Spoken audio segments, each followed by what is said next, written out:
ഇതാരെ കേൾക്കുന്നേ? മാമന് മോളാണോ കേൾക്കണേ? ഇത് മാമന് മോളാണോ? മാമാ കാത്തു കാത്തു മാമയുടെ കാത്തിന്റെ മാമയുടെ ഒരു പുതപ്പ് കിട്ടിയിട്ടുണ്ട്. കാത്തിന്റെ ശ്രദ്ധ മൊത്തം അതിലാണ്.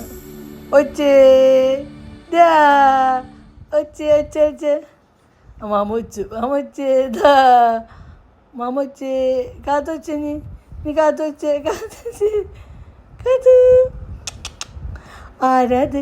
കാത്തയുടെ കാത്തു മാമൻ മേമ. എന്താ രസമല്ലേ മാമനും മേമയും കാത്തു. അതിൻ്റെ മുഖത്ത് കൈ എടുക്കടാ മാമൻ ചെയ്തത്. ഒച്ചേ കാത്തു കാത്തു